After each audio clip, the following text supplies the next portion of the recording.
Doctor साहब आपसे आगाज करता हूं। ये जो परवेज खटक साहब कह रहे हैं कि जी पेशरफ्त हो गई है, लेकिन दुरानी साहब को सुने तो जो उनके मुतालबात हैं उनमें से कोई मुतालबा ऐसा नहीं लगता कि जिसको हुकूमत मान ले। ये ना तो अर्ली इलेक्शन का मुतालबा आप मान रहे हैं, ना आप इस्तीफे का मुतालबा मानेंगे, तो फिर वो पेशरफ्त क्या हो सकती है? ये तो आपने अपने ऑप्शंस कुछ हैं जो हमने सामने रखे, शायद आप लोगों ने ऑप्शंस दिए हों, लेकिन वो क्या पेशरफ्त हो सकती है?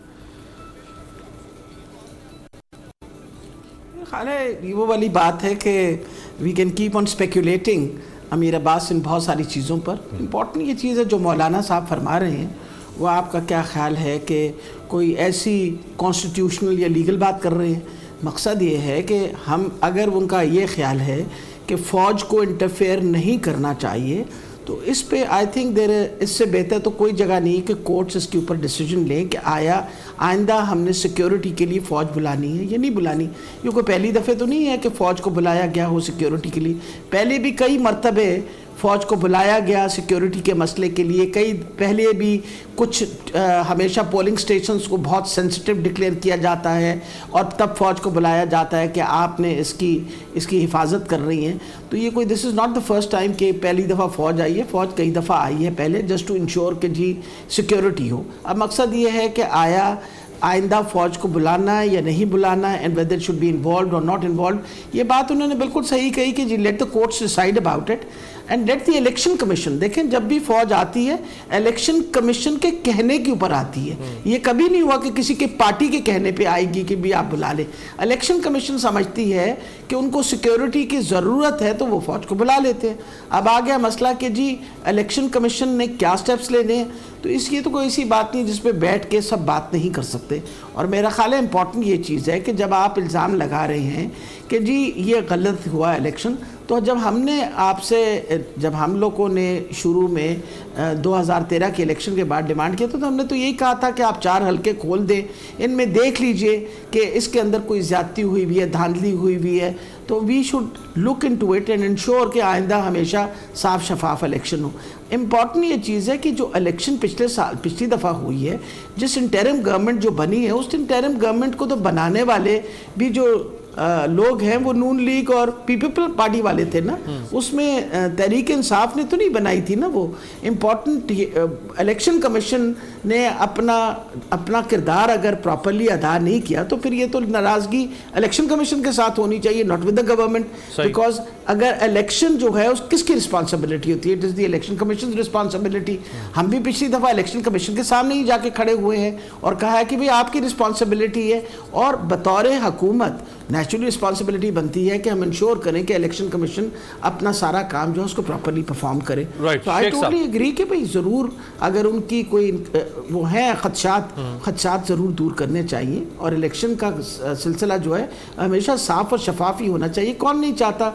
वो मुल्क जो बहुत ज़्यादा तरक्की याफ्ता है वहाँ भी एतराज़ात होते हैं इन्हीं चीज़ों के बारे में, और मेरा ख्याल है हमारे जैसे मुल्क के अंदर जहाँ मुसलसल इलेक्शंस हैव बीन टेंटेड, तो उसके ऊपर मेरा ख्याल है एतमाद और एतबार करना थोड़ा सा मुश्किल हो जाता है। पर एंड ऑफ द डे अगर इलेक्शंस हुई हैं तो उसमें या तो होता कि सिर्फ तहरीक इंसाफ के लोग जीत गए। भाई तहरीक इंसाफ के लोग तो नहीं खाली जीते ना, इसमें सारी पार्टियों के लोगों ने सीटें ली हैं, और ये भी नहीं है कि भाई काफ़ी सीटें नहीं ली। अगर आप देख लीजिए तो इस वक्त इम्पॉर्टेंट ये चीज़ है कि आप जस्ट लुक एट इट के कितनी सीटें पीपल पार्टी की हैं, कितनी सीटें जो हैं वो अपना नून लीग की हैं। खुद ब खुद अंदाज़ा हो जाता है टू क्वाइट एन एक्सटेंट कि जी हालात जो हैं वो ऐसे तो नहीं है कि जी पता चला हो कि जी झुरलू फिर गया। झुरलू तो तब फिरता, लेकिन आप वो तो बगैर कोलिशन उनका मौक़िफ़ तो हर जगह बच जाती। उनका मौक़िफ़ तो यही है। देखिए आप सही कह रही हैं कि आपको 2/3 मेजॉरिटी नहीं मिली, अगर झुरलू फिरता तो 2/3, उनका मौक़िफ़ तो यही है, उनका एतराज़। अगर फजलुर रहमान साहब का झुरलू फिरा है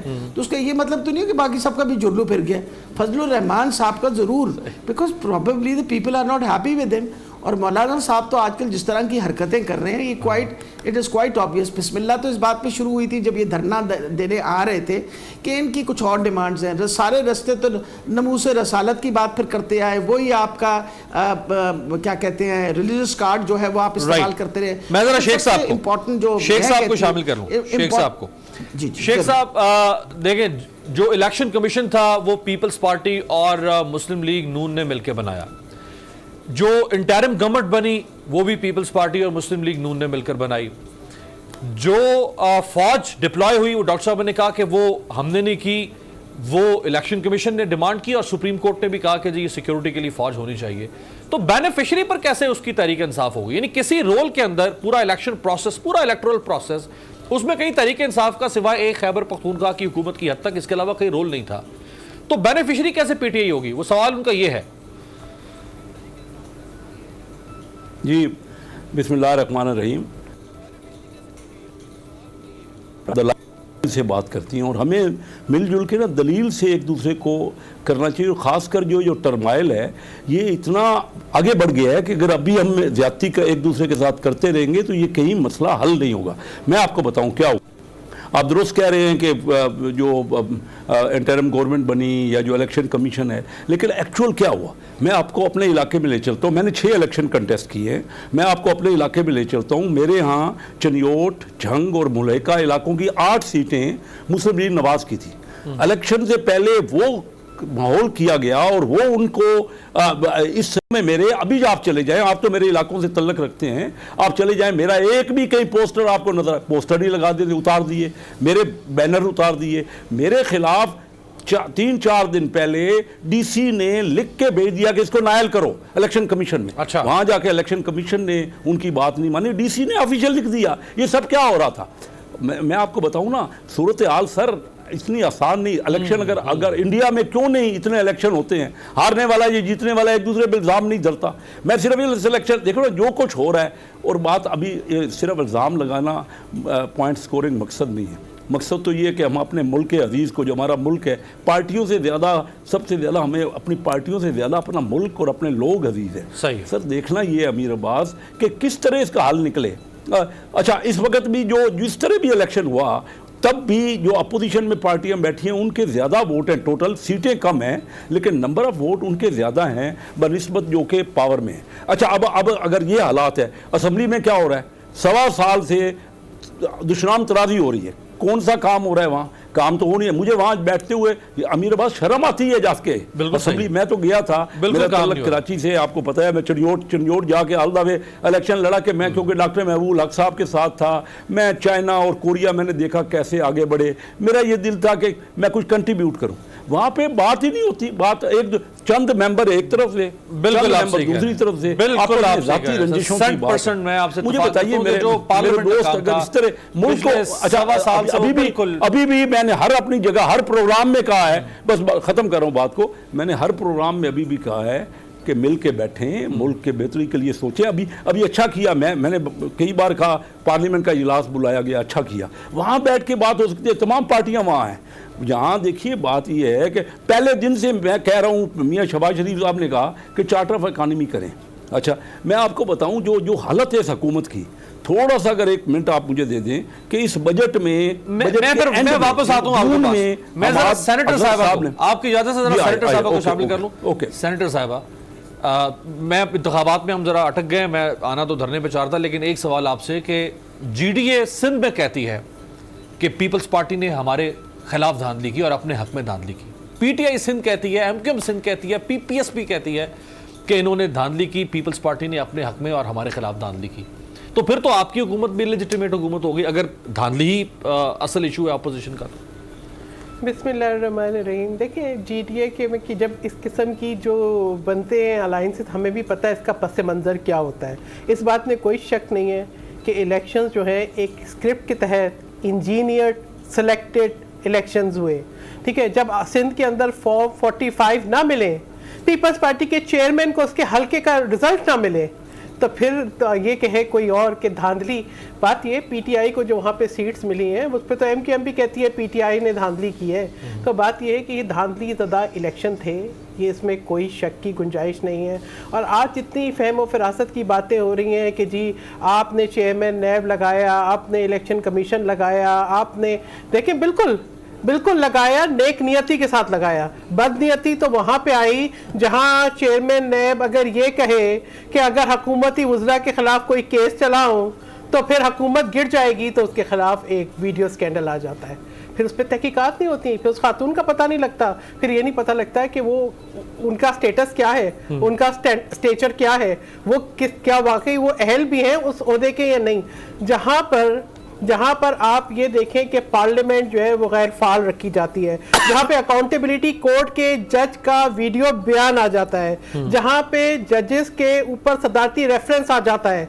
तो देखिए इस किस्म का निज़ाम जो है उस वक्त होता है जब आपके स्क्रिप्ट हो, आपका इंजीनियर्ड कंट्रोल हो, और यही वो वजह है जिसकी वजह से आज पाकिस्तान इन हालात में पहुंचा है। आप सिर्फ ये बात नहीं बोले कि पार्लियामेंट को ताला लगा है, आप ये बात नहीं करें कि पार्लियामेंट गैर फाल है।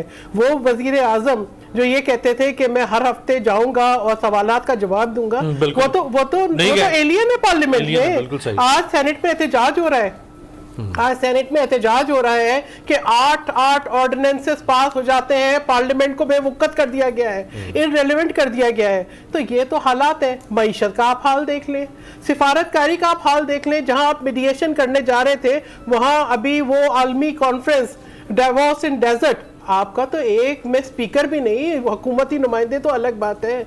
आप ये देखें, चाइना आपसे नाराज, सऊदी अरब आपसे नाराज, आलमी तौर पे आप इतनी तन्हाई का शिकार हैं कि आप एक तकरीर के ऊपर तो प्रचार करते हैं, लेकिन आप एक करारदाद कश्मीरियों के हक में पास नहीं कर सकते, क्या एडमिट ही नहीं कर सकते।